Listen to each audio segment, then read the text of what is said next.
नमस्कार मित्रांनो, स्वागत आहे तुमचं आपल्या या यूट्यूब चॅनलमध्ये. तुम्ही जर या चॅनलवर नवीन असाल तर सबस्क्राईब करायला विसरू नका. मित्रांनो, आज आपण बघणार आहोत वर्ग 12वा विषय इंग्रजी poem 2.8 small towns and rivers यामधील poetic devices, figure of speech म्हणजेच भाषेचे अलंकार आपण पाहणार आहोत.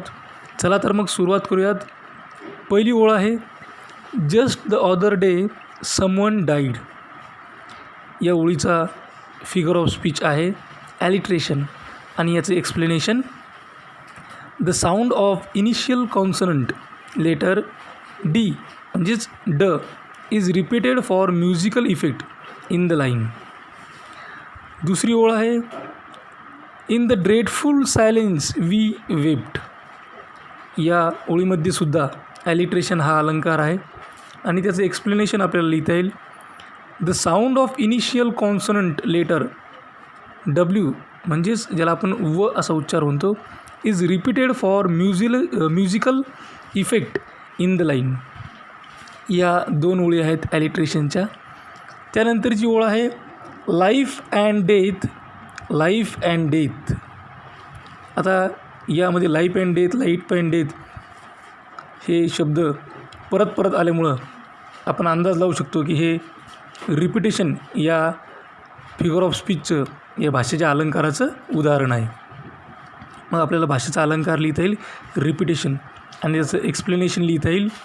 अ phrase life and death is repeated in given line for poetic beauty.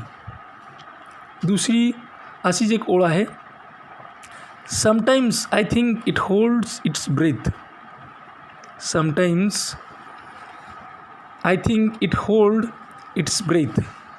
या ओळीच्या अगोदरची एक लाईन आहे त्या ठिकाणी, like a torrent of grief sometimes I think it holds its breath.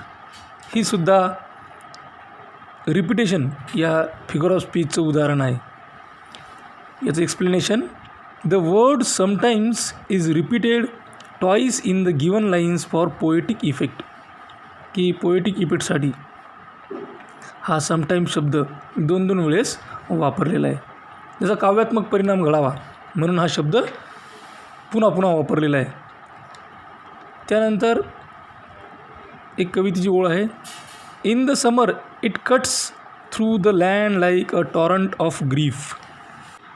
या ओळीमध्ये सिमिली हा अलंकार होतो आणि त्याचं explanation, here two dissimilar things the river and torrent of grief having at least one similar quality are directly compared. त्यानंतरची ओळ आहे, life and death. Life and death only the rituals are permanent. यामध्ये antithesis हा अलंकार आहे आणि त्याचं विश्लेषण, त्याचं एक्सप्लेनेशन, स्पष्टीकरण आहे की टू कॉन्ट्रॅडिक्टरी कन्सेप्ट्स, दोन विरुद्धार्थी कल्पना, लाईफ अँड डेथ जीवन आणि मरण ह्या दोन विरुद्धार्थी कल्पना are used in the given lines to highlight the facts in the poem. की या दोन विरुद्धार्थी कल्पना ह्या एकत्र मांडण्यात आलेल्या आहेत, त्याच्यामुळं हे अँटिथिसिसचं उदाहरण आहे. नंतर एक ओळ आहे, in the dreadful silence we wept. या ओळीमध्ये इन्व्हर्जन नावाचा अलंकार आहे आणि त्याचं स्पष्टीकरण, the sentence order is broken to get desired poetic effect. की कविताचा एक छान परिणाम साधण्यासाठी बऱ्याच वेळेस म्हणजे वाक्याच्या रचनेमध्ये हा फरक केला जातो किंवा वाक्याची रचना ही वेगळ्या प्रकारे केली जाते, तर त्यावेळेस इन्व्हर्जन अलंकार होतो. The correct prose order is we wept in the dreadful silence. पुढची ओळ आहे, in the dreadful silence we wept. या ओळीमध्ये ट्रान्सफर्ड एपिथेट नावाचा अलंकार आहे. याचं स्पष्टीकरण, an adjective dreadful is transferred from a person to silence. या ठिकाणी जे ॲडजेक्टिव्ह आहे, जे विशेषण आहे ड्रेडफुल, हे ड्रेडफुल हे विशेषण हे व्यक्तीपासून सायलेन्सपर्यंत ट्रान्सफर झालेलं असल्यामुळं या ठिकाणी या ओळीचा फिगर ऑफ स्पीच हा ट्रान्सफर्ड एपिथेट हा आहे. दुसरी ओळ आहे, looking at the sad Wrath of ट्युबरोजिस.